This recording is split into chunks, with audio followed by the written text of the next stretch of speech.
Je suis exténué. Non pas que lire et regarder Chainsaw Man m'a fatigué ou ennuyé, non au contraire, mais j'y ai mis toute mon âme. J'ai lu des articles, des analyses, des avis, des théories, des interviews, des critiques, des témoignages, des fanfictions. Depuis plusieurs mois, ma vie c'était Chainsaw Man et tout ce qui avait un rapport avec son étrange auteur, Tatsuki Fujimoto. Alors aujourd'hui, je vais tout vous raconter. Voici l'histoire du plus grand des héros.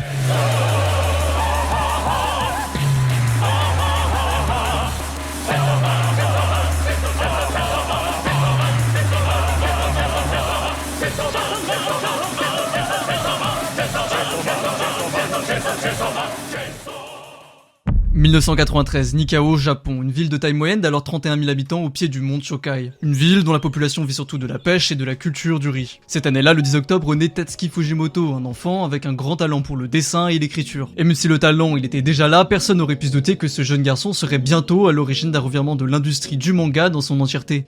C'est 4 ans après la naissance du jeune Fujimoto que sort un film d'animation très important dans l'histoire culturelle du Japon, Princesse Momonoke. Au passage, son futur film d'animation Ghibli préféré. Lors de son premier visionnage, une scène l'a beaucoup marqué. On y voit Ashitaka décocher une flèche avec une force surhumaine. Le tir est si puissant qu'il tranchera les deux bras de sa cible. Cette séquence ultra graphique est sûrement la genèse de la violence illustrée dans l'œuvre de Fujimoto. Et puis d'autres Ghibli, comme Le Voyage de Chihiro, auront un impact certain sur l'auteur, notamment dans son écriture des personnages féminins largement plus travaillés que dans la plupart des autres mangas. Fujimoto aura ensuite l'occasion de découvrir plusieurs mangas et animés pendant sa jeunesse, comme Yu-Gi-Oh, Evangelion et Parasite. Pour ceux que ça intéresse, j'ai fait une liste de toutes les œuvres animées et films qu'il a déjà recommandées sur mon Letterboxd, le lien est dans la description. En tout cas, Fujimoto suit après ça un parcours classique jusqu'au choix de ses études supérieures. C'est faute d'établissement spécialisé dans les beaux-arts près de chez lui qu'il décide d'étudier la peinture avec ses grands-parents pendant un temps. Puis en 2014, il sera diplômé en peinture occidentale de l'université d'art et de design de Tohoku. Ses techniques d'illustration et notamment de peinture à l'huile resteront très présentes dans son style graphique. Encore aujourd'hui, sa manière d'ajouter de la couleur ressemble beaucoup à de la peinture. Fujimoto est maintenant prêt à devenir mangaka, il avait même commencé bien avant. Lorsqu'il était en cours, il dessinait son propre magazine de manga avec 7 séries qu'il avait lui-même imaginées. Un travail titanesque qui occupait la plupart de ses heures de cours. C'est alors âgé de 17 ans qu'il soumet son premier one-shot intitulé Niwa Niwatori Gaita. Voilà. Une étape très stressante mais dont il ressort avec une nomination au prix mensuel du Jump Square, un magazine de publication de manga destiné aux jeunes garçons qu'il apprécie particulièrement lire. C'est d'ailleurs là qu'il fera la rencontre de son futur éditeur, Shiei Lin. La suite de l'histoire est assez classique pour un mangaka puisqu'il publie d'abord d'autres one-shots avant d'obtenir sa première série. C'est pour lui l'occasion d'expérimenter pas mal de choses, notamment dans ses scénarios un peu particuliers. Sasaki Stop the Bullet. Un dangereux psychopathe rentre dans une salle de classe avec une arme à feu et menace la prof. Sasaki, un élève amoureux de cette dernière, décide de s'interposer. Alors que l'homme s'apprête à tirer, Sasaki se rappelle que son amour est dû à une discussion qu'il a eue avec sa prof. Elle lui disait que rien n'avait une probabilité de 0 et que donc rien n'était impossible. Alors Sasaki se dresse devant l'homme et attrape la balle en plein air. Love is blind. Ibuki veut absolument se confesser à sa crush, mais chaque fois quelqu'un ou quelque chose l'en empêche. D'abord son prof qui l'envoie gentiment balader, puis un voleur armé et finalement un alien qui veut construire une autoroute spatiale et détruire la Terre. Ibuki est tellement déterminé qu'il les ignore tous et se confesse tout de même à sa crush. Surpris de cette détermination, l'alien n'ose même pas détruire la Terre et annonce à ses congénères que le projet est annulé. Shikaku. Une tueuse à gages est engagée par un vampire pour le tuer car il en a marre d'être immortel. Après leur rencontre, Shikaku se rend à l'hôpital parce qu'elle a mal au torse mais se fait arrêter par la police.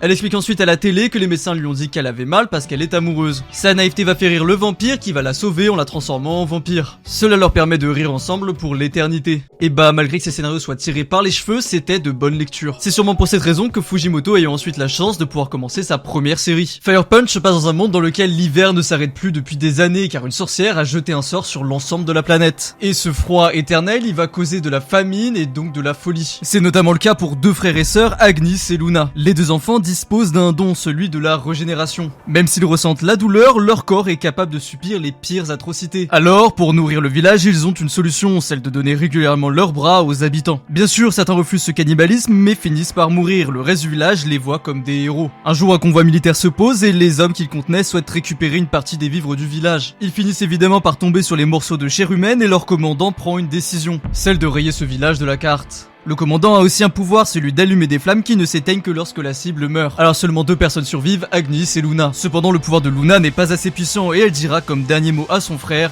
vie. Agnis n'étant pas mort, les flammes continueront de le brûler et il lui faudra 8 ans pour supporter la douleur et réussir à respirer correctement. La vengeance de l'homme qui brûle peut commencer. C'est après 8 tomes que Fire Punch se termine, ce qui est honorable pour une première série. Le manga est avant-gardiste et pose les bases du style de Fujimoto, c'est-à-dire des pouvoirs avec de grosses contreparties. Des personnages rongés par leurs propres paradoxe et surtout cette volonté de briser les codes. Cette originalité consciente va être un véritable moteur pour sa nouvelle série Chainsaw Man. Dans le monde de Chainsaw Man, des démons se baladent sur Terre, chaque démon représente une peur. Plus la peur est partagée et profonde, plus le démon est puissant. Certains humains s'occupent d'éliminer ces démons et sont appelés les Devil Hunters. C'est le cas de Denji qui tue des démons pour le compte d'une mafia. Il est obligé de le faire car il a une énorme dette héritée de son père décédé. Denji a également un étrange chien appelé Pochita qui a une tronçonneuse en guise de museau. Et oui, Pochita est le démon tronçonneuse et à la fin de l'épisode 1, il donne son cœur à Denji qui devient le réceptacle du démon, il devient Chainsaw Man. L'œuvre est d'un réalisme surréaliste, les événements sont extravagants mais vraisemblables. Déjà car l'auteur inclut le moins de texte et d'explications possibles pour que le lecteur puisse créer lui-même le réalisme de l'univers, mais aussi car les personnages ont du sens et pourraient exister. Ils sont ultra réalistes, loin des clichés de la majorité des mangas. Même si je vous l'accorde, on suit un peu la logique du trio de personnages principaux, c'est-à-dire un blond surexcité, un brun ténébreux et une femme aux cheveux roses qui a tendance à taper sur tout. Malgré cela, les personnages ont une véritable identité. Denji, c'est un gamin qui cherche désespérément des figures familiales, un frère, une sœur et une mère. Son rapport avec les femmes, il est pour le moins complexe car il en est terrifié, il ne sait pas comment il doit les considérer, alors il passe souvent pour un détraqué. Le meilleur exemple, c'est la relation qu'il entretient avec Makima, qu'il considère tantôt comme une mère, comme une déesse et parfois même comme une crush. De manière générale, il a beaucoup de mal à évaluer ce que sont les autres pour lui, qu'il s'agisse de rapports amicaux ou amoureux. Makima, quant à elle, est inspirée de Benten du Shuten Kazoku, un personnage dont le héros a peur mais est malgré tout attiré. Fujimoto a toujours apprécié ce genre de personnage, de femme fatale qui humilie les hommes, et Makima était déjà un personnage du magazine qu'il avait inventé il y a des années. Il racontera même que lorsqu'il était plus jeune, une jeune femme avait renversé son vélo pour se moquer de lui et qu'il l'avait étrangement apprécié. Bon, une fois qu'on sait cela, on comprend un peu mieux les réactions de Denji et pourquoi il fait tout ce que les femmes lui demandent. Pour ce qui est de Power, elle est bestiale, loin du stéréotype de la femme douce. Power est sale, impolie et orgueilleuse. Ce caractère, il est directement influencé de personnages comme Eric Cartman de South Park, qui, malgré ses nombreux défauts, reste un personnage auquel on s'attache. Et cette qualité des personnages, elle fait partie des raisons du succès de l'œuvre. Les fanarts, les cosplays et même les fanclubs autour de certains persos, quoi qu'on en pense, ça reste une preuve de l'adoration des lecteurs pour l'univers que crée Fujimoto. Un monde dans lequel l'amour est vu de manière différente. Cette partie est plus une théorie qu'une vérité vérifiée. Mais à travers mes recherches, j'ai pu faire un lien assez évident entre la passion de Fujimoto pour la nourriture et sa vision de l'amour. Parce que Fujimoto, au début de la plupart des chapitres, nous parle de ses aventures sucrées. Quelle est la dernière pâtisserie qu'il a goûtée, quelle glace il veut manger, ou encore une tier list de ses bananes préférées. Si pour beaucoup, et moi le premier, c'est drôle de voir la différence entre ses preuves de gourmandise et le contenu du manga, bah j'y vois tout de même un lien. Pour Fujimoto, l'amour et la nourriture sont un concept proche. Comme les bébés qui mordent leurs parents et leurs proches, comme pour garder un morceau de ceux qu'il aime en lui, Makima mord Denji. Et ceux qui sont plus avancés dans le manga savent ce que fait Denji à la fin de la partie 1. Même Fujimoto a une expérience similaire alors qu'il était encore un jeune adulte, son poisson de compagnie est décédé. Il voulait initialement le jeter comme il l'avait vu dans Parasite, mais sa copine n'était pas du tout d'accord. Il devait enterrer le poisson. Il se rend alors seul dans le parc en bas de chez lui et commence à creuser. À main nue car il n'avait pas de pelle, mais la terre n'était pas d'assez bonne qualité pour former un trou, alors il posa simplement le corps du poisson. Pendant plusieurs minutes, il le regarda, là, sur le sol. Assez longtemps pour que des fourmis commencent à essayer de déplacer le poisson. Cette vision, il ne la supporta pas, ce poisson ne devait pas être mangé par de vulgaires insectes. Alors il l'attrapa et l'avala. Cet épisode fait parfaitement écho avec l'attitude de Denji qui est de manger tout ce qui peut l'être, mais aussi au pouvoir de Chainsaw Man. De manière plus générale, l'auteur incorpore énormément de ses références culturelles dans son histoire. Déjà le cinéma américain avec énormément de références à des grands films comme Pulp Fiction ou à des films d'horreur. Ce manga, c'est le terrain pour exprimer son point de vue sur la confrontation entre l'élitisme et le goût de la culture populaire. Makima est le symbole de cet élitisme ayant en horreur les films de mauvaise qualité et ne prenant même pas en compte les personnes qu'elle juge insignifiantes. Et Denji c'est l'opposé, même s'il comprend les grands films, il sait aussi apprécier les plus simples à leur juste valeur.